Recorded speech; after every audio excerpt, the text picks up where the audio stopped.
à Dieu. Amen. Qu'il y ait sur nos vies une grâce particulière ce soir, sur chacun de nous, comme cette pluie qui descend du ciel et arrose la terre, et bien que nous puissions être arrosés ce soir encore, amen, par le Saint-Esprit, et que nous puissions encore grandir dans la foi.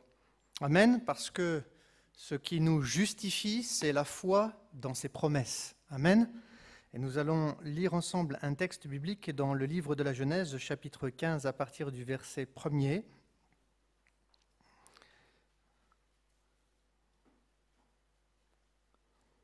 Pour mesurer à quel point, lorsque Dieu fait une promesse, cela l'engage. Amen. C'est vrai que quand on fait une promesse à nos enfants, en général, ça nous engage.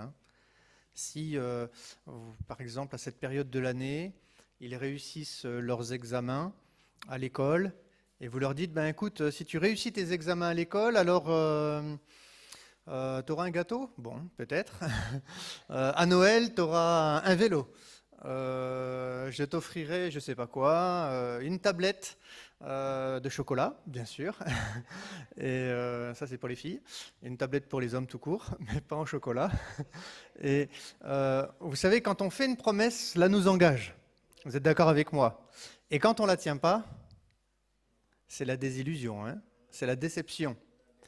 Et vous savez que dans le domaine relationnel, concernant même nos relations avec nos épouses ou nos enfants, ou entre frères et sœurs, lorsqu'on fait une promesse et qu'on ne tient pas notre promesse, alors la relation de confiance, parfois elle est brisée. Surtout si c'était quelque chose de très important pour, non pas la personne qui s'engage, parce que parfois on ne mesure pas à quel point c'est important finalement pour l'autre, mais pour la personne qui reçoit la promesse. Et souvent nous ne mesurons pas l'importance aux yeux de Dieu d'accomplir les vœux que nous faisons. Vous savez, il y a des passages dans la Bible où il est écrit « J'accomplirai mes vœux pour l'Éternel ». Et je l'espère que nous avons ce même désir dans nos cœurs d'accomplir aussi nos vœux, car pour la plupart nous sommes baptisés et donc nous avons fait des vœux. Des vœux devant les hommes. C'est que nous nous sommes engagés, n'est-ce pas, à suivre le Seigneur chaque jour. Si vous êtes marié, et vous savez que la législation française nous invite à être devant le maire, et il est question dans ce processus du mariage de l'engagement de l'époux et de l'épouse, et qui s'engage dans les bons comme dans les mauvais jours.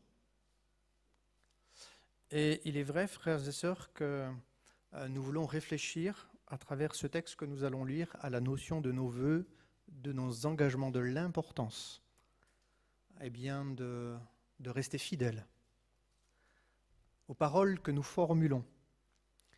Et combien il est beau de mesurer dans la Bible que Dieu est fidèle aux promesses qu'il fait à son peuple. Amen.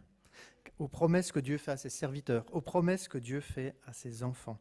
Que le nom du Seigneur soit béni. Nous allons voir donc un épisode de la vie d'Abraham dans Genèse chapitre 15 à partir du verset 1er, après ces événements. Alors si vous lisez au chapitre 14, il est question de guerre, puisque vous savez qu'Abraham avait préféré rester sur les hauteurs, sur les montagnes de Judée, de Samarie, et Lot avait décidé, lui, de descendre dans la vallée du Jourdain et de la mer Morte. Et Abraham ne s'était pas mêlé à ses habitants qui vivaient malheureusement une vie idolâtre et impure.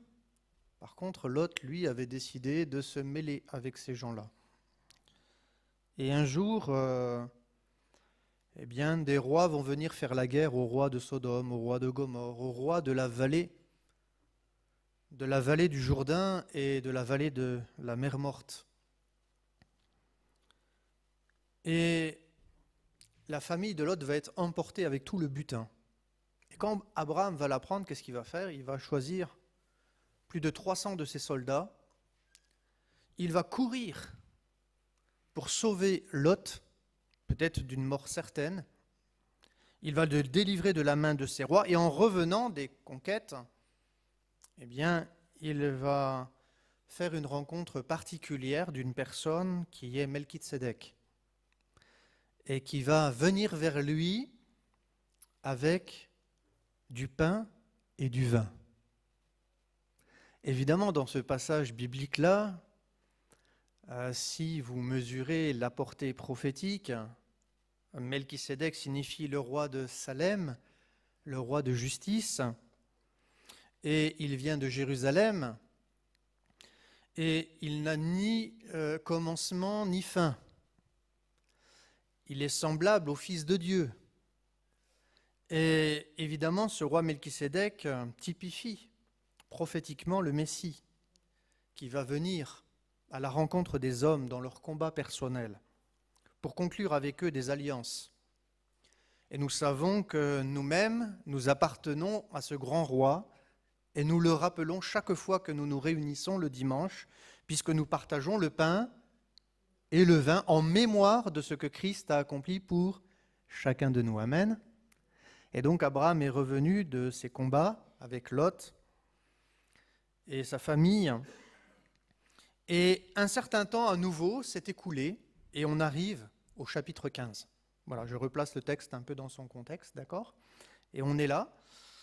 Après ces événements, la parole de l'Éternel fut adressée à Abraham dans une vision. Après ces événements, il y a donc eu un certain laps de temps. Et il dit, Abraham, ne crains point, je suis ton bouclier et ta récompense sera très grande. Abraham répondit, Seigneur éternel, que me donneras-tu ? Je m'en vais sans enfant, et l'héritier de ma maison, c'est Éliézer de Damas. Et Abraham dit, voici, tu ne m'as pas donné de postérité. Ah, il y a comme un reproche, hein. Il y a un reproche que Abraham fait à Dieu. Est-ce que Dieu, lorsqu'il s'engage, accomplit ses promesses ? En tout cas, dans la vie d'Abraham, à cette période de l'histoire, 10 ans s'étaient écoulés entre la promesse que Dieu avait faite à Abraham lorsqu'il va l'inviter à sortir de la maison de son père et d'aller vers le pays qu'il lui montrerait. Dans cette révélation que Dieu va avoir avec Abraham, il y a 3 promesses. La première, c'est qu'il lui donnera une descendance nombreuse. Et il invite Abraham à compter la poussière de la terre. Et lui dit que sa descendance sera aussi nombreuse que la poussière de la terre. Et puis, Dieu lui montre tout un territoire. Et il lui dit que chaque pas qu'il va faire dans ce territoire de Canaan, eh bien, chaque pas montrera que pour Abraham, ce territoire est pour lui et pour toute sa postérité. Et de ces 2 promesses-là vont jaillir la 3e promesse. C'est que dans la mesure où la postérité d'Abraham se réalise et que Israël entre en possession de son territoire, alors la bénédiction de l'Éternel accompagnera la maison d'Abraham, mais pas seulement sa maison. Parce que Dieu dira à Abraham, et toutes les familles de la terre seront bénies en ta postérité. Amen. C'est-à-dire que la bénédiction pour tous les hommes, elle est une réalité au sein du peuple juif. Et évidemment, Abraham dit à l'Éternel, mais attends Seigneur, t'es gentil, quand tu m'as fait la promesse, quel âge avait Abraham à cette époque-là ? Est-ce que quelqu'un s'en souvient ? Il était déjà avancé en âge, n'est-ce pas ? C'est ce que dit la parole de Dieu. Abraham avait 75 ans. À 75 ans, ça commence à être un peu compliqué quand même, hein ? Mais vous imaginez que dans Genèse 15, Abraham a 85 ans. 90 ans, pardonnez-moi. 75 plus 85 ans, décidément, 85 ans. Donc il avait 10 ans qui s'étaient écoulés entre la promesse que Dieu lui avait faite, toutes les histoires qu'il avait vécues, il avait suivi Jésus, et il n'avait pas voulu se mêler aux nations païennes et étrangères, il avait gardé son cœur pur devant l'Éternel. Et pour autant, alors que Abraham avait marché par la foi dans les promesses de Dieu, les promesses de l'Éternel ne s'étaient toujours pas accomplies malgré la foi d'Abraham. Quelle déception, n'est-ce pas? Et je ne sais pas ce qu'il en est pour vos vies, mais peut-être que Dieu vous a fait une promesse il y a quelques années et vous ne voyez toujours pas cette promesse se réaliser. Dieu nous aurait-il menti? Dieu est-il celui qui nous fait miroiter une bénédiction pour nous faire avancer, mais sans jamais véritablement nous la donner? Vous savez, comme la carotte qu'on met devant les yeux de l'âne pour le faire avancer, parce que parfois on est têtu, obtus, donc Dieu se jouerait de notre caractère, pas toujours malléable, pour nous faire aller de l'avant. Je ne crois pas que Dieu est comme ça. Je crois qu'au contraire, Dieu veut mesurer l'authenticité de notre foi. Et il va même nous amener à être soi-même dans une totale impossibilité d'accomplir la promesse par nous-mêmes. Parce que lorsque Dieu nous fait une promesse et qu'on est en mesure de l'accomplir, si elle se réalise, est-ce que c'est parce que je l'ai réalisée par moi-même ou est-ce que c'est Dieu qui l'a réalisée? Et dans la mesure où je suis resté un spectateur de sa grâce. Vous savez, parfois dans les promesses que Dieu nous fait, on rentre dans un rôle et on se veut être l'acteur des promesses de Dieu. On veut aider Dieu à réaliser sa parole. Mais vous voyez, dans cette histoire-là, Dieu nous montre qu'il n'a pas besoin d'une aide humaine. Il peut tout accomplir parfaitement, même lorsque, humainement parlant, la chose est devenue impossible. Et pour Abraham et son épouse Sarah, voir la promesse s'accomplir était devenu impossible. Et c'est pour cette raison que Abraham fait cette réponse au verset 2, car il était de tradition à l'époque mésopotamienne que lorsque une famille riche qui avait de grands biens n'avait pas d'enfants, alors ils allaient adopter un membre de leur maison, souvent un serviteur, un esclave, et en l'occurrence ici c'est Eliezer de Damas. Et c'est cet homme-là qui va finalement recevoir l'héritage. C'est-à-dire que c'est à lui que va être confié les biens de la maison. Et c'est par lui ensuite que passera la promesse et la bénédiction. Et donc Abraham au verset 3 dit « Mais voici, tu ne m'as pas donné de postérité. » Et peut-être vous êtes venu à la réunion de prière et vous vous dites « Mais Seigneur, moi tu n'as pas répondu. Tu m'as donné une parole, je suis là, mais je suis toujours dans l'attente. » Et le temps passe, et le temps passe, et ça m'agace. Et je suis déçu. Et je ne sais pas s'il faut encore te faire confiance, en fait. Tu ne m'as pas donné de postérité, verset 3, du chapitre 15 du livre de la Genèse. Et celui qui est né dans ma maison sera mon héritier. C'est la logique, c'est la coutume. Alors la parole de l'Éternel lui fut adressée ainsi. Ce n'est pas lui qui sera ton héritier, mais c'est celui qui sortira de tes entrailles qui sera ton héritier. Dieu réitère sa promesse. Oui, mais attends, là, c'est à 75 ans, c'était compliqué de l'imaginer. À 85 ans, là, ça devient impossible. Mais nous savons, d'après la parole de Dieu, que ce qui est impossible aux hommes est possible à Dieu. Tu vas peut-être te dire, je ne suis plus en capacité de vivre ce que Dieu m'a promis. C'est justement parce que tu n'es plus en capacité de vivre ce que Dieu a promis que certainement Dieu va te le faire vivre. Car Dieu ne veut pas accomplir sa promesse uniquement à travers nos forces, nos compétences. Non. Il veut accomplir sa promesse et être totalement glorifié dans l'accomplissement de sa bénédiction. À lui seul soit la gloire. Amen. À lui seul soit la louange.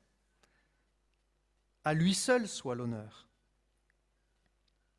Oui, la parole de l'Éternel va se faire à nouveau entendre. Et après l'avoir conduit dehors, au verset 5, Dieu va dire à Abraham, « Regarde vers le ciel ». Avant Genèse 15, Dieu fait une promesse d'une descendance nombreuse. Et il dit, mais compte la poussière de la terre, le sable. Et dis-moi, si tu arrives à compter, en tout cas ta postérité sera aussi nombreuse. Là, le Seigneur ne lui demande pas de compter le sable, la poussière. Il lui demande de lever son regard vers le ciel et non pas vers la terre. Et compte les étoiles si tu peux les compter. Et il lui dit, telle sera ta postérité. Abraham eut confiance en l'Éternel, verset 6, qui le lui imputa à justice. C'est-à-dire que Dieu va récompenser Abraham pour sa foi, de sorte qu'Abraham est justifié. La justice, nous le savons, selon la parole de Dieu, s'obtient par la foi. Et Paul ira plus loin dans l'Épître aux Romains. Il dira que la justice de Dieu s'obtient par la loi de la foi. La foi est une loi spirituelle qui nous parle de notre relation personnelle à la parole de Dieu. Est-ce que je crois fermement en ses promesses, en ce que Dieu a écrit, et je repose ma vie, mon histoire, ma destinée entièrement sur la base de ses promesses, ou non? Et je vis ma vie, je ne vais pas dire comme ça me chante, mais comme j'en ai envie. Comment les choses se présentent, jour après jour. Verset 7, l'Éternel lui dit encore, « Je suis l'Éternel qui t'a fait sortir Ur en Chaldée », c'est-à-dire qu'il vient de la région de Babylone, Babel, qui signifie la confusion, un lieu où Dieu ne règne pas, un lieu où il n'y a pas la justice, un lieu où il y a le désordre, il n'y a pas la révélation de Dieu. C'est un lieu où il y a le chaos, et parce qu'il y a le chaos, il y a la perversion. Et Dieu a fait sortir Abraham de ce lieu de ténèbres pour donner en possession ce pays de Canaan. Abraham répondit, « Seigneur éternel », verset 8, « à quoi reconnaîtrai-je que je le posséderai ?» Et l'Éternel lui dit, « Prends une génisse de 3 ans, une chèvre de 3 ans, un bélier de 3 ans, une tourterelle et une jeune colombe. » Abraham prit tous ces animaux, les coupa par le milieu, littéralement les trancha par le milieu, et mit chaque morceau l'un vis-à-vis de l'autre, mais il ne partagea point les oiseaux. Il y a ici une pratique qui était courante à l'époque. Et cette pratique est liée à ce que l'on pourrait signer aujourd'hui si vous achetez une propriété, un bien. Vous iriez aujourd'hui devant un notaire pour signer un document. En échange, évidemment, bien de la part, de l'argent, de la somme, de la valeur que vaut ce territoire, ce bien. Et à l'époque, lorsque il y avait une transaction pour acquérir un patrimoine, on prenait un animal qu'on tranchait par le milieu. Et celui qui vendait, eh bien, ce patrimoine passait entre les deux morceaux.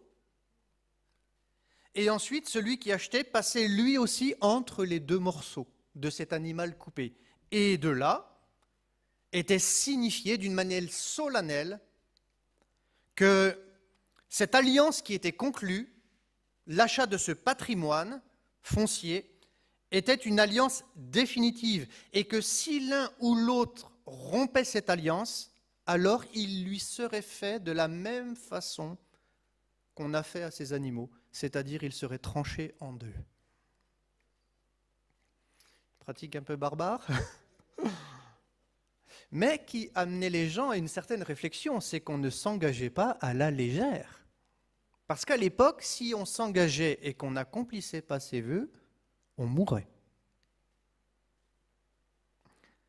Et en fait, ici, Dieu est en train de s'engager solennellement devant Abraham et toute sa descendance pour l'acquisition d'un territoire qui est Canaan, qui est Israël. Et dans ce texte biblique ici, et vous allez le lire au verset 14, on va voir un peu au verset 11 d'abord. Les oiseaux de proie s'abattirent sur les cadavres et Abraham les chassa. Au coucher du soleil, un profond sommeil tomba sur Abraham, et voici une frayeur et une grande obscurité vinrent l'assaillir. Ici, il est directement fait mention des temps de la fin, dans la perspective qu'Israël retrouve le territoire promis à Abraham, Isaac et Jacob. Une période où, et c'est écrit dans le livre de l'Apocalypse et dans énormément de livres prophétiques, Ésaïe et autres, le soleil s'obscurcira. Il ne donnera plus sa clarté. Voici, ce sera un jour de ténèbres et non de lumière, le jour du retour du Messie. Et dans les textes prophétiques concernant la Bible, on voit qu'ici, il est question qu'un profond sommeil tomba sur Abraham. Mais pour nous qui sommes les enfants d'Abraham, non pas selon la chair, mais selon l'esprit, car lorsque Dieu fait la promesse à Abraham d'une postérité nombreuse, en réalité, Dieu fait la promesse à Abraham de deux postérités. Une postérité de la terre, semblable aux poussières de la terre, parce que l'homme a été pris poussière, il retournera à la poussière. Et ici, il est question de cette postérité nombreuse qui est liée à la descendance d'Abraham selon la chair, le peuple juif dans son histoire, à qui la promesse est une Jérusalem terrestre. Mais lorsque Abraham lui montre le ciel, il parle d'une autre postérité, amen. Il parle d'une postérité céleste, alléluia. Parce que la Bible dit que, la lumière des justes brilleront comme les étoiles, alléluia, dans la Bible, et à perpétuité. Et lorsque Dieu demande à Abraham de compter les étoiles, à l'époque en Mésopotamie et particulièrement à Jérusalem, lorsqu'il fait un temps extraordinaire, il est possible de compter plus de 8000 étoiles. Alors bien sûr, le nombre, il n'est pas forcément limité à 8000, mais c'est pour montrer à quel point la postérité céleste d'Abraham, qui est une postérité spirituelle, amen, et qui nous parle de la postérité qui vit une relation personnelle avec Dieu par la foi, amen. Et nous sommes de cette postérité parce que nous avons Abraham pour père, non parce que nous avons la circoncision extérieure de la chair, mais parce que nous avons la circoncision du cœur, amen, qui est faite par l'Esprit. Et de cette postérité spirituelle dont nous faisons partie, qu'est-ce que Jésus dit par rapport à cette postérité lorsque le Messie reviendra? Vous connaissez tous dans les évangiles ce texte dans Matthieu qui nous parle des vierges folles et des vierges sages. Qu'est-ce qui s'est produit? L'époux tardait. La promesse, elle tarde à venir. Parce qu'il y a une promesse que Dieu a faite, n'est-ce pas? C'est qu'il reviendra de la même manière qu'il est parti au ciel. Et nous attendons le retour du Seigneur. Amen. Parce que c'est le cri de l'Église. Maranatha, viens, Seigneur Jésus. Et c'est viens pour régner. Amen. Car de la même façon dont nous nous plaisons à laisser le Seigneur régner dans notre vie, parce que c'est un règne de justice, de bonté, d'amour, de paix, eh bien ce que nous désirons, c'est que dans ce monde aussi, Dieu vienne régner. Amen. Afin que ce monde soit régi par la justice et la beauté de la sainteté de Dieu qui s'exprime par l'amour, par la joie, par la douceur, par la vérité, par la bienveillance. Et malheureusement, il est vrai que dans l'attente de la venue de l'époux, l'épouse, les fiancées vont somnoler. Elles vont toutes somnoler. Et tout d'un coup, une voix va déchirer le ciel. La trompette va se faire retentir et les vierges vont se réveiller. Malheureusement, toutes n'étaient pas prêtes à sa rencontre. Et la porte du ciel sera fermée pour une partie d'entre elles. Frères et sœurs, nous vivons des temps mauvais. Et Dieu nous invite à la vigilance. Un profond sommeil tomba sur Abraham. Et voici une frayeur et une grande obscurité vinrent l'assaillir. La Bible dit que les derniers temps seront des jours de détresse tels qu'il n'y en aura jamais eu sur la terre.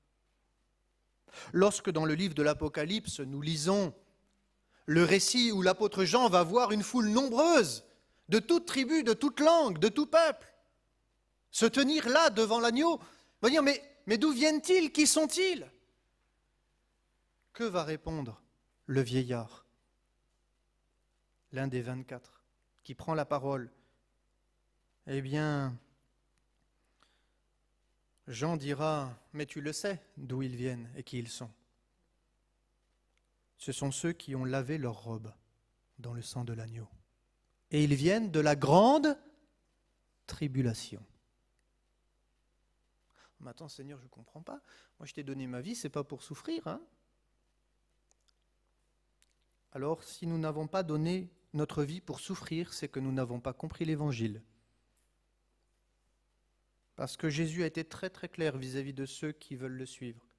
C'est que de même que le monde a haï Jésus, a détesté Jésus, a rejeté Jésus, a méprisé Jésus, a crucifié Jésus, de la même manière, le monde nous haïra, nous rejettera, nous méprisera et malheureusement nous persécutera, voire nous mettra à mort. Et c'est bien aujourd'hui, malheureusement, le lot d'un nombre effroyable de chrétiens qui aujourd'hui perdent leur vie en gardant la foi en Jésus. Et nous sommes là peut-être comme des privilégiés. Nous nous reposons sur nos acquis dans cette vie où nous sommes tellement bien installés. Tellement bien installé. Mais vous voyez, quand on est bien installé, qu'on est fatigué, qu'est-ce qu'on fait? Vous avez remarqué, quand vous êtes fatigué, vous avez bien travaillé, vous rentrez à la maison, et là, vous tombez sur le canapé. En général, quand vous rentrez du travail et que vous avez vécu une grande journée, je ne suis pas sûr que vous allez prendre votre VTT et faire 20 km comme ça. Parce que vous êtes en pleine forme et vous avez besoin de dépenser votre énergie. Non. Vous n'avez plus de force. Vous êtes fatigué. Vous avez besoin de vous rafraîchir, de vous reposer, de vous installer. Et souvent, nos yeux se ferment. Nous tombons de fatigue.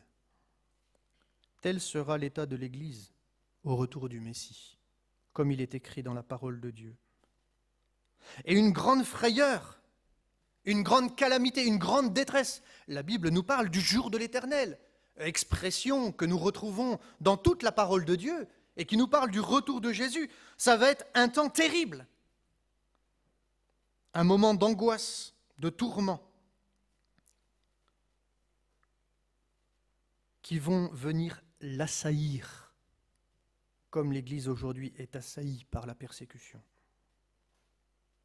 Et l'Éternel dit à Abraham, « Sache que tes descendants seront étrangers dans un pays qui ne sera point à eux. » C'est bien sûr le pays de l'Égypte. « Ils y seront asservis et on les opprimera pendant 400 ans. Mais je jugerai la nation à laquelle ils seront asservis. » Dieu va juger les peuples. Les peuples qui ont asservi ce peuple juif, qui a vécu dans la diaspora, mais qui aujourd'hui, petit à petit, les descendants d'Abraham, selon la chair, reviennent sur cette terre pour se réinstaller conformément à la promesse que Dieu avait faite à Abraham, Isaac et Jacob. Et pourquoi Dieu permet à ce peuple de revenir? Pour qu'au jour de Yom Kippour, lorsqu'il posera ses pieds sur la montagne des Oliviers, ce peuple, qui sera alors dans un grand effroi, tourneront leur regard vers lui. Ils pleureront vers lui et ils se lamenteront. Ils tourneront leur regard vers celui qui a été percé. Et la Bible nous parle de ce temps de rédemption d'Israël, comme l'apôtre Paul nous l'enseigne dans Romains chapitre 11. Oui, une partie d'Israël est tombée dans l'endurcissement de cœur jusqu'à ce que la totalité des païens soit entrée. Et alors, qu'est-ce que dit Paul? Tout Israël sera sauvé. Et il dit, à la 4e génération, ils reviendront ici, car l'iniquité des Amoréens n'est pas encore à son comble. Mais pourquoi la promesse de Dieu ne s'accomplit pas comme j'aimerais, ou je pourrais moi-même en profiter? Vous remarquez que les promesses dans la Bible, qu'est-ce que nous disent les Écritures concernant les héros de la foi? Ils ont embrassé les promesses de loin. Finalement, ces promesses, ce n'était pas pour eux-mêmes. Oh, attends, moi j'ai envie d'en profiter des bénédictions quand même, Seigneur, t'es trop fort, toi. Finalement, tu me donnes des promesses, mais c'est pas pour moi, c'est pour mes enfants, mes petits-enfants, et finalement, 400 ans après, tu vas même me dire qu'ils vont souffrir. À d'autres, pas à moi. Moi, je veux posséder ce que tu me donnes. Frères et sœurs, ce que Dieu nous donne, ce n'est pas un héritage terrestre, c'est un héritage céleste. Le problème, c'est lorsqu'en réalité, comme Lot, on veut vivre la bénédiction de Dieu dans ce monde. Et finalement, ne plus vivre notre foi en accord avec les promesses de Dieu, qui ne concernent pas pour nous ce temps présent, mais le monde à venir. Et lorsque nous ne vivons plus notre foi en espérant dans le monde à venir, mais en voulant profiter du monde présent, alors la Bible dit clairement que l'amour du monde est inimitié contre Dieu.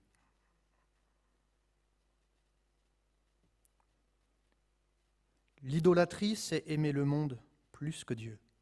C'est nous désattacher à ce monde et à ses biens matériels et à ses plaisirs plus qu'à la promesse de cet héritage qui nous est réservé dans le ciel. Et nous voyons, la Bible dit que quand le soleil fut couché, et je veux revenir à ça, oui, au verset 14, il est écrit « Moi, je jugerai la nation à laquelle ils seront asservis ». On retrouve ici, à 5 reprises dans le texte biblique, une forme de conjugaison. Avec ceux qui sont avec moi pour un petit peu étudier l'hébreu biblique et s'initier à l'hébreu biblique, on est entré dans l'étude des verbes. Mais ici, et à 5 reprises dans toute la Bible, il y a un temps de conjugaison qui apparaît. Et c'est un présent absolu où il est écrit « Je jugerai la nation ». Je jugerai la nation à laquelle ils seront asservis. C'est-à-dire que d'une manière solennelle, Dieu dit que ceux qui s'attaquent à la promesse que Dieu fait à la postérité d'Abraham, selon la chair et selon l'esprit, Dieu les jugera, il les punira. Et ici, il ne s'agit pas d'une prophétie, Il s'agit d'une parole que l'on appelle en hébreu, et aussi dans la Nouvelle Alliance, une apocalypse. Quand vous lisez les paraboles, frères et sœurs, ce n'est pas des prophéties, ce sont des apocalypses. C'est-à-dire que ce sont des paroles qui définissent clairement comment entrer dans le royaume de Dieu, ce qu'est le royaume de Dieu, comment hériter du royaume de Dieu, comment se manifestera le royaume de Dieu. Et ce sont des vérités qui sont établies pour toujours, jusqu'à ce qu'elles s'accomplissent, c'est-à-dire jusqu'à ce que le règne de Jésus soit manifesté. Et ces accomplissements-là ne dépendent pas du choix des hommes. C'est ainsi, c'est établi, c'est déterminé. Et si nous voulons entrer dans ce qui a été prédéterminé par Dieu, alors il nous faut vivre par la foi. Dans ce texte, au verset 17, et je vais terminer par là, quand le soleil fut couché, il y eut une obscurité profonde. Et qu'est-ce qu'il s'est passé? Et voici, ce fut une fournaise fumante. Et ici, en réalité, cela nous fait penser à quoi? Et des flammes passèrent entre les animaux partagés. Vous savez, la Bible nous dit qu'il y avait une colonne de fumée qui accompagnait Israël le jour et une colonne de feu la nuit. La Bible nous dit que lorsque le peuple d'Israël est sorti d'Égypte, eh bien Dieu a séparé les eaux de la mer Rouge en deux et qu'une nuée les guidait à travers cette ouverture que Dieu avait faite au sein de la mer Rouge. Oui, le Seigneur passe au milieu de son peuple. Au-delà de toute obscurité, au-delà de tout effroi, Dieu est fidèle à ses engagements. Amen. Il les accomplira.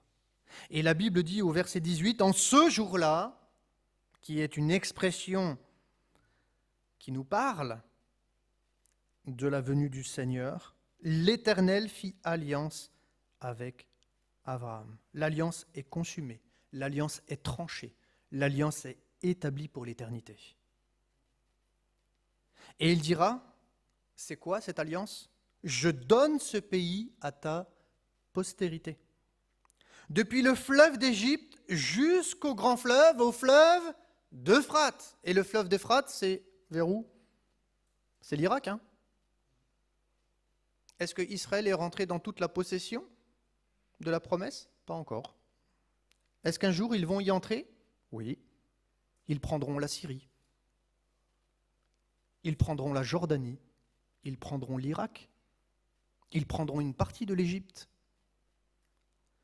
C'est-à-dire que Dieu va donner à Israël le territoire qu'il a promis de donner à Abraham, Isaac et Jacob. Et c'est sur ce territoire-là que l'Éternel régnera, et aussi sur toute la terre, par extension.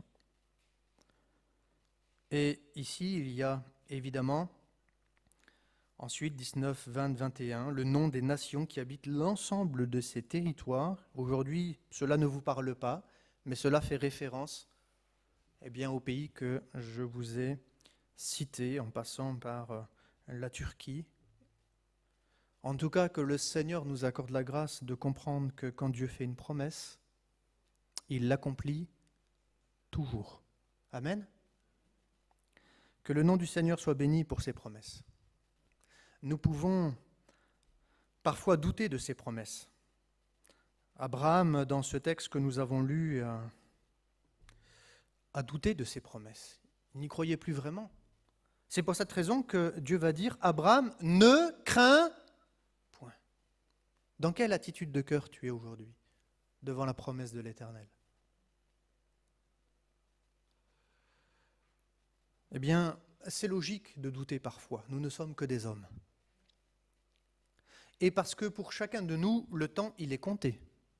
Vous êtes d'accord avec moi ou pas? Parce que le temps passe. Dieu est hors du temps. Nous, nous sommes enfermés dans le temps. C'est normal que nous soyons impatients. C'est normal que nous doutions parfois parce que nous savons qu'un jour nous fermerons nos yeux. Mes frères et sœurs, si Dieu a fait une promesse, ne crains point. Il y a, pour ceux et celles qui ont des enfants, une promesse extraordinaire que j'aimerais rappeler. instruit l'enfant dans les voies qu'il doit suivre, et quand il sera vieux. Le problème, c'est que quand il est vieux, il a quand même fait une partie de sa vie. Il s'est peut-être marié, il a peut-être eu des enfants, il a peut-être connu des problèmes, il a peut-être été gravement malade. Pourquoi quand il sera vieux? Autant que ce que je lui enseigne quand il est enfant, il le garde et il le vive dans sa jeunesse, dans sa maturité, jusqu'à l'âge avancé. Mais Dieu dit, dans sa parole, instruis l'enfant dans les voies qu'il doit suivre, et quand il sera vieux, il ne s'en détournera point. Oui, certainement que quand nos enfants seront vieux, on ne sera plus ici-bas. Et pourtant, Dieu sera capable d'accomplir sa promesse. Amen. Alors ne regardons pas avec notre regard humain. Ne regardons pas en fonction de nos capacités. Mais faisons confiance au Seigneur. Il sait ce qui est bon pour chacun. Et que Dieu nous accorde la grâce à travers notre vie, même si la promesse qu'il nous a faite est peut-être pas pour nous finalement, mais pour notre descendance, eh bien que Dieu nous accorde la grâce quand même de lui faire confiance malgré tout. Amen. Est-ce que si Dieu vous disait, non, finalement, ce que je t'ai fait comme promesse, tu n'as pas compris, mais ce n'était pas toi, c'était ton enfant. Est-ce qu'aujourd'hui encore, nous pourrions dire, mais Seigneur, je l'accepte? Et même, je veux être encore fidèle et faire davantage attention à ma vie, parce que ma vie va devenir un témoignage qui va permettre aux autres générations de rester fidèles à Dieu.